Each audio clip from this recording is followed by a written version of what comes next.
Hi, Coach. I know you spent a lot of time this summer with Tyronn Lue. What makes him a special, brilliant defensive mind in your words?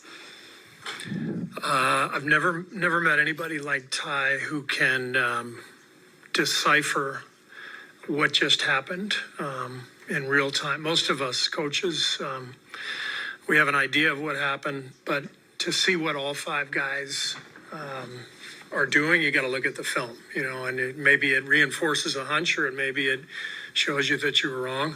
Ty's got a photographic memory, and it's really amazing to be with him and just experience his observations during games. And immediately he's like, yeah, so and so got back cut because this happened or that happened. And it's like, man, he is brilliant, and also an amazing guy, and he's become a good friend, and we had an absolute blast coaching together. Steve, are you going with the same starting group? I'm sorry? Same starting group? Yeah. What did they need to do? What does everyone need to do to kind of get them to get off to a better offensive start? And is that a concern that it's been a slower scoring start? A little bit. But, the idea is to establish the defense and the running and use the force and athleticism that's out there. So if we get stops, I'm confident it'll translate. The second half the other night, we made shots right away in that group. I think they went on a 13-3 run. Sometimes it's as simple as the ball going in, But in general, I think the idea is to get stops and go with that group to establish our defense right away. Steve, were you able to check in with Steph after the game? Yeah. How is he? He's doing okay. He said it was, I think he used the word mild or moderate.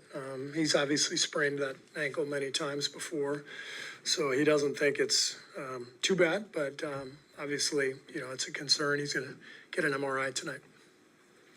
What were the conversations between you and Steph and you and the training staff between the first time that he tweaked it and then before sending him back up? I didn't have any conversations. When the training staff needs to tell me something, they come and tell me something. So I didn't talk to him.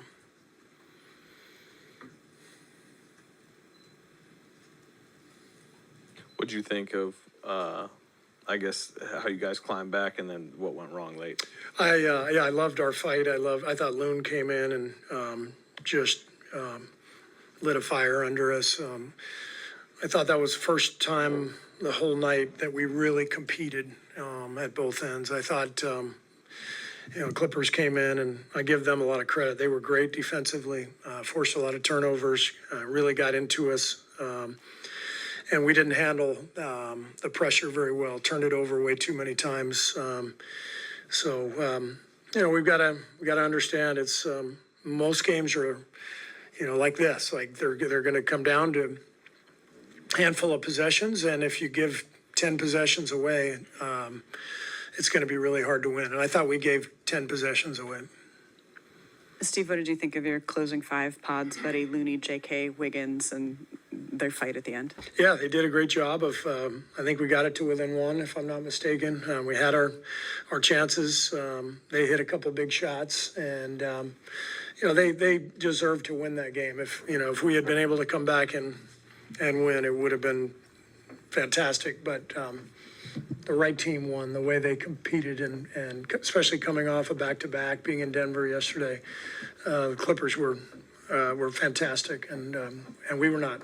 Can I check if I missed something? Did Draymond have a tweak? He wasn't part of your closing five. No, we just went with a group that was, playing well.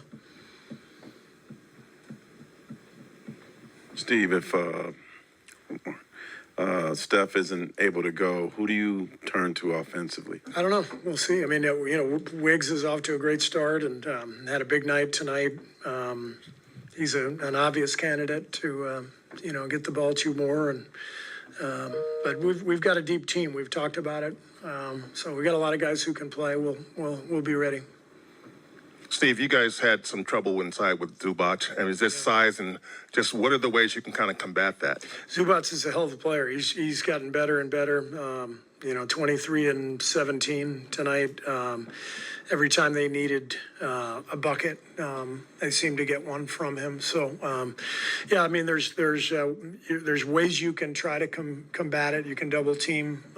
You can try to deny him the ball in the post. But a lot of the stuff he got was, loose balls. Playing off of Harden and Powell, and just finishing. He did a great job. Oh, Steve, obviously things change from game to game. What's your level of commitment to the 12-man thing? Is that more just a short-term kind of Well, experiment? tonight it was 11 really because, I only went to Kyle for 4 minutes. And he was amazing the second half on the bench, leading everybody, talking to guys. That's what you have to have if you're going to do this and play a lot of people. Everyone's got to be on board, and I couldn't have been more impressed by Kyle's professionalism. And but every game's going to be a little different. And like I said the other night, when we win, I think somebody texted me. It's like, hey, 12 guys, it's a real democracy. And I said, as soon as we lose, it's going to be communism. So that's the truth. It's just, the results dictate, the judgment, and that's the business we're in. So I've got to do what I think is best for our team. And generally speaking, that changes throughout the year in an 82-game season. So we have to be ready to adapt, but I like the commitment that the guys have made.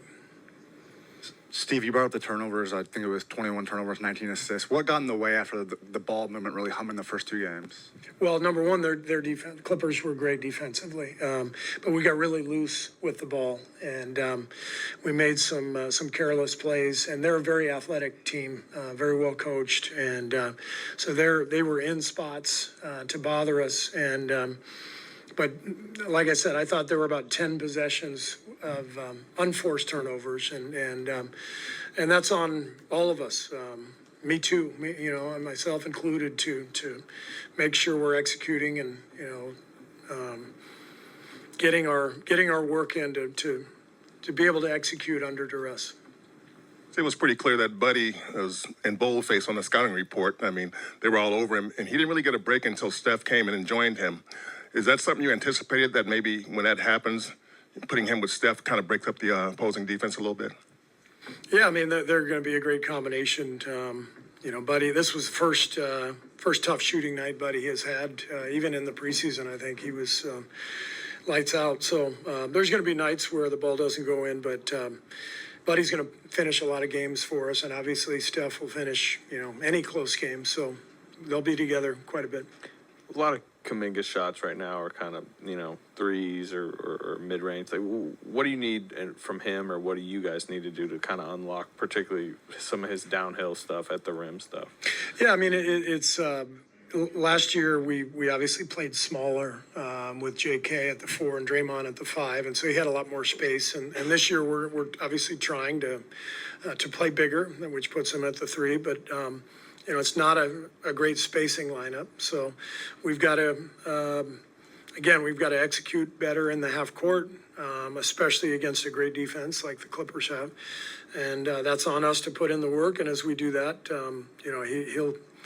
I'm sure he'll come around. His shot will come around. He shot it great, in the preseason, and we know he's very capable.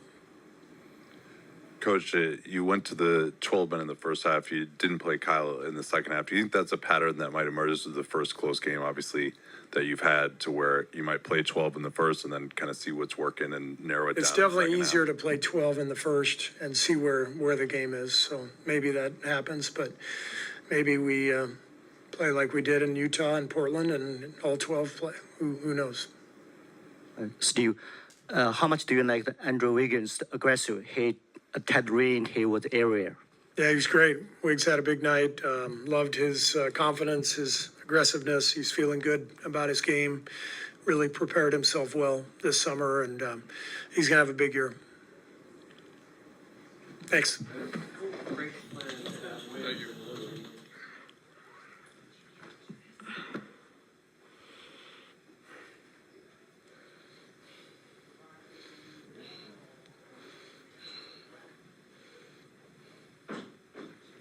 Hey, Gary. What was your perspective of Steph and, rolling his ankle and just your thoughts of that play and what his loss could mean for you guys? Shake my head. Hate to have it, especially have it with him, but we'll be all right. We'll figure out. We're adjusted early, so hopefully he doesn't miss too many. But, we got to figure it out, find out a way to pick up on these slow starts. Have you gotten a chance to talk to him at all since the play? I have not. What do you think went wrong tonight? I think they just played harder than us. Came out, they're on a back-to-back. They didn't look like they was on a back end of a back-to-back. We did. So, he's got to come out and punch first instead of getting punched. What about their defense was so difficult to execute against? I know you guys had a lot of turnovers. Yeah, we just careless passes, not being available. Got to just get available for Steph and them and make it easier. But we had uncharacteristic turnover night. Hey, Gary.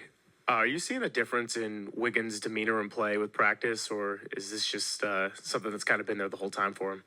No, yeah, he's just being Wiggs, Went through a lot last year, and, he's starting to clear up everything and, have a clear mind. So that's Andrew Wiggins for you. The 11 and 12 man rotation that Kerr has been going with so far, the first 3 games, what do you think of that? And does that change kind of the mood and style of the team? I kind of like it. Keeps everybody fresh. Somebody's not going. We got another guy to come in and get going if somebody's hot. Steve would probably rock with him or rock with that unit. But we just didn't hit shots tonight and we had too many turnovers. Do you keep guys on their toes more when no one is going to churn like that? I don't think so. It's just you got to stay ready. You never know what direction he might go in. We got 12 guys, so it could be anybody. Danny. Sorry. Just follow up on that, on Scott's question. Staying on your toes, I mean, the way Steve has been playing it, it's like 12 guys play early in the first half, and then he goes from there. Does that add pressure on you to perform, knowing that, hey, like maybe if I mess up in the first half, I might not play as much in the second half? Absolutely not. Thanks, guys.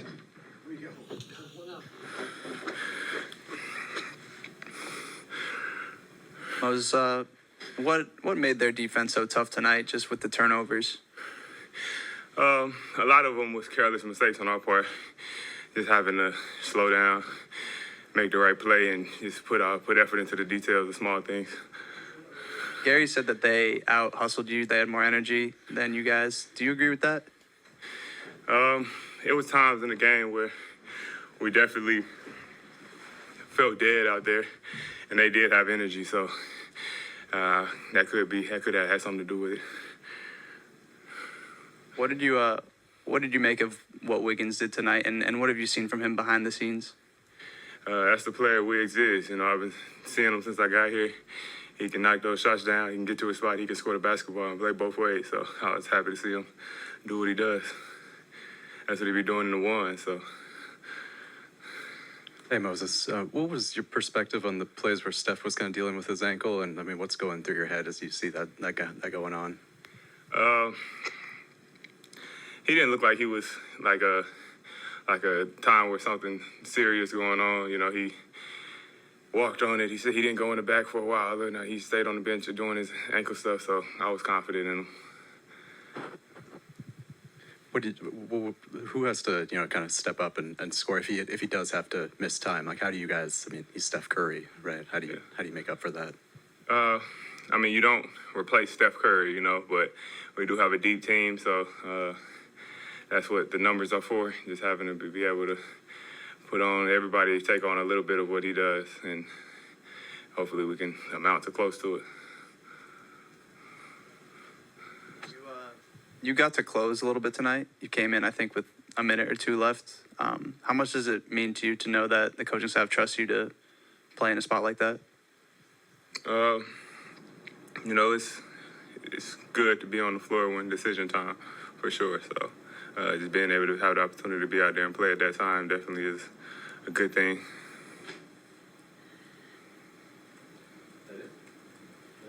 Cool. Great.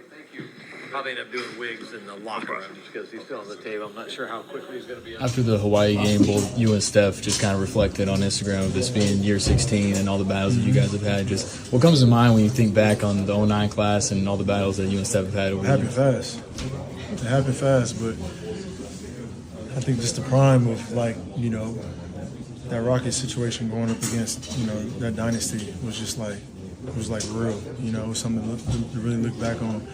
And I haven't, you know, sat back and, you know, really thought about it just because of, you know, I'm still trying to, you know, accomplish things. But, you know, I had to really go up against a real dynasty, you know what I mean? And you know, just it's special, you know, and you know, I'm overly excited and proud of what he's accomplished in his career. And, you know, it's just going to be, it's one of those things, stories we can talk about when we get older and retire.